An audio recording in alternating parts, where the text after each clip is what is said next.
Mark Robinson on the LROC team, and this is about the project I've been working on for the past couple of years, which is cataloging holes in impact melts.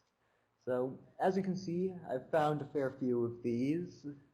These are generally small, probably collapse features in impact melts, generally of Copernican craters. To date, I've found almost 170 of them in 25 craters, and I'm only counting the ones over 5 meters in diameter because those can be clearly identified. Median depth is 10 meters with median diameter of 15. Maximum depth is 30 meters and maximum diameter is 100, although both of those are fairly severe outliers. So in this talk, I'm going to start by just defining what I mean by a pit, going over some prior work in the field, then talking about 3 specific craters that have lots of pits in them, then just doing some wrap-up with interpretation of what this is about. So first, defining characteristics of a pit. They have vertical walls and a flat or only slightly concave floor.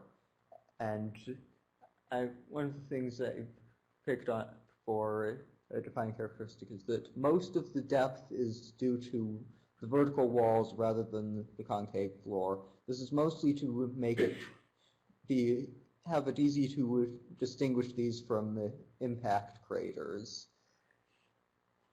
Other common characteristics are that the pits are usually elliptical, have a inward sloping rim around the edge, and I'm disqualifying anything that occurs along a fracture in an impact melt because it gets hard to define where a fracture stops and the pit starts in many cases.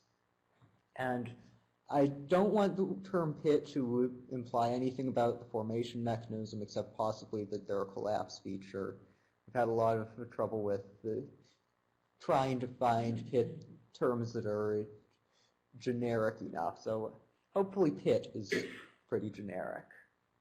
So previous work, I'm sure you've all seen the large Mare pits first discovered by the Kagyo mission in 2008-2009, and LROC has since imaged the 3 that they found in much higher resolution with additional sloughs to look underneath overhangs, and we've also found one additional pit in Mare terrain, much smaller than the other 3, but so far only these 4 have been found in Mare materials.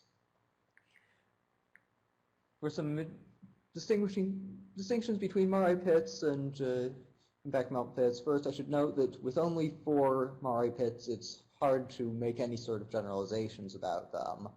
But impact melt pits in general are much smaller, irregular in shape, and basically those are the 2 main differences. Both of these figures are to the same scale, so you can get a sense of how different the 2 types of pits are in size. The other previous work we've gone through is mapping the melt sheet just north of King Crater. This is about an 18-kilometer wide external melt pond, and it is full of pits. I've cataloged over 50 pits, including one natural bridge down here, and it's just amazing. James Ashley has a paper in the LROC Special Edition of JGR that covers the melt sheet in great detail. I'm excluding it from this talk mostly because it's a severe outlier in terms of impact melts. It's an external pond, whereas all the other melt sheets I found pits in are inside the crater. It has way more pits than anywhere else. It has some unusual morphologic features, large-scale depressions, and it has these odd pit features where they appear to be in these positive relief features, which I haven't seen anywhere else, which implies that something odd is going on there. So a few other features that are common in impact melts are, as I said, fractures. These are just cracks, so generally 1 to 5 meters wide and up to several kilometers in length in some cases. They're probably due to stress from cooling melt, and you often see them in running around the edges of craters or just running in long lines through the middle. We also have, in some craters, some rounded linear or sinuous depressions that look like there's some sort of flow channel. Not entirely sure what causes these. And we also have some very large apparent collapse features, mostly in Copernicus crater. These are, in some cases, 1 kilometer across and over 100 meters deep. For scale, I've included Hangar 1, which you've seen the skeletal structure of outside. And they're probably formed by the same method as pits, but they're excluded due to the cliff walls on the sides only being about 10 to 20 meters high, whereas the rounded floor contributes 80% of the depth. So global distribution of craters with pits in them, they're almost exclusively found in Copernican craters. I found 3 Eratosthenian craters with pits in them, and most of the craters with pits in them are in highland terrain. Okay. Also, there isn't much of a size factor in whether or not a crater has pits. I found pits in craters as small as about 4 kilometers across and as large as 100 kilometers. And so far I've only found pits mostly in craters within 45 degrees of the equator, because I've been searching for them with an automated script that has some lighting angle restrictions. So if the sun's too steep, it just finds every crater as a potential pit. So now I'll go through a few specific craters, starting with Copernicus. This is has the largest variety of unusual negative relief features. They're mostly concentrated in the north here. There's a large flat area with lots of channels, huge collapses, a few pits, a few rounded mounds. There are also a handful of pits elsewhere in the crater, north, south, or east, west. And generally speaking, things in Copernicus are larger than you find in other craters. This might be because it's a much larger crater. There might be some other factor involved. Let's see, Copernicus has lots of these round-bottomed linear depressions. Sometimes they have cliffs on the sides, indicating that they are probably a deeper void space under the surface that in some cases collapses, leaving things up to over 20 meters deep. And yeah, I don't actually have a picture right now, but in some cases you find small pits in the middle of these depressions. And possibly related, I found 2 short, few hundred meter chains of pits that don't have any visible depression between them, but their arrangement in this line indicates that they're probably might be connected underground, possibly with the same formation mechanism as the rounded depressions. There are also, as I said, huge collapses. This one's only about 300 meters wide and probably 50 meters deep. So these things are big. Then, as I mentioned briefly earlier, Copernicus also has rounded domes fairly frequently. These can get up to 60 meters high. They often occur near other features like huge collapses, linear depressions, and in some cases they look like they might be extrusion features with lobes and just a round round appearance. I haven't looked into them in enough detail to make any claims for certain about that. And since this is a talk about pits, I should mention that Copernicus does contain ordinary pits.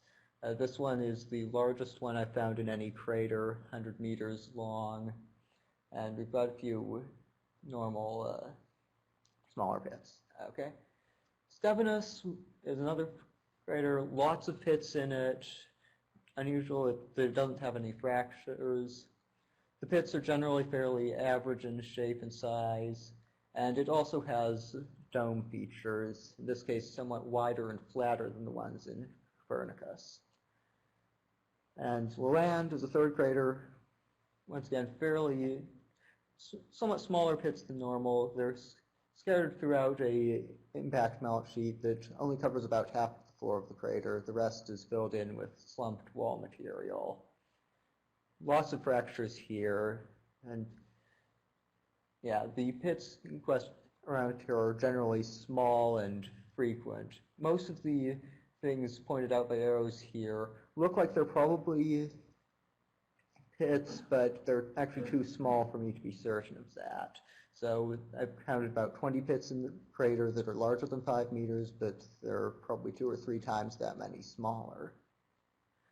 So possible formation mechanisms are that after the melt has been in place and a crust has formed, the melt continues flowing either due to cooling contraction or deformation of the floor from a rebound after the impact.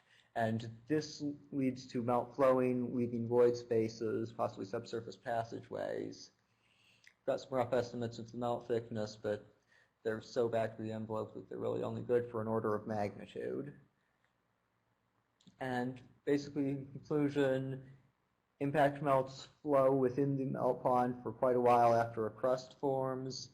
There are void spaces which are accessible due to collapses in the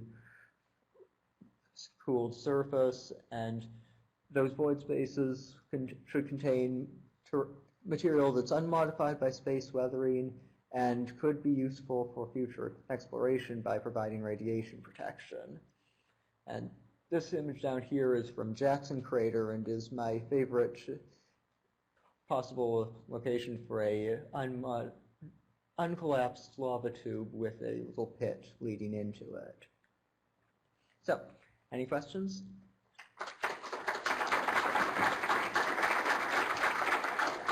We do have time for a question.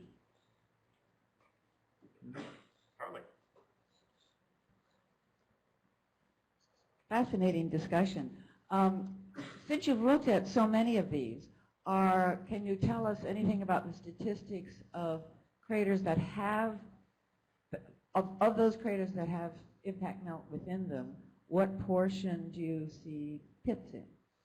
I have not actually looked at the statistics of how many craters have impact melt pits. Due to the automatic search, I really only get the craters flagged that actually have things that look like pits. So I don't really know. Okay, another quick question. These boundaries appear very sharp. Do you have any sense of the timing of when the pits form relative to the emplacement of the impact melt? No idea. All I know is they form after the melt has started to cool. There's a question back there. All right, very quickly. Brooke Shue, LPI. Have you considered engaging the citizen science communities in your search for these pits on a global scale? I've seen that Moonzoo at least did put out a call for people to find these pits. I haven't looked into what's come of that. We also have Pamela Gay here, who's part of the CosmoQuest community, who runs Moon Mappers. And they have the capability of working directly with scientists who are looking for specific things across the moon to engage their communities. So I'd urge you to introduce yourself. Okay, thank you. All right, thank you very much. This ends the first hour of the session. We'll have a 15-minute break, then please come back promptly, and we will do the last 4 talks before our lunch break. Thank you very much.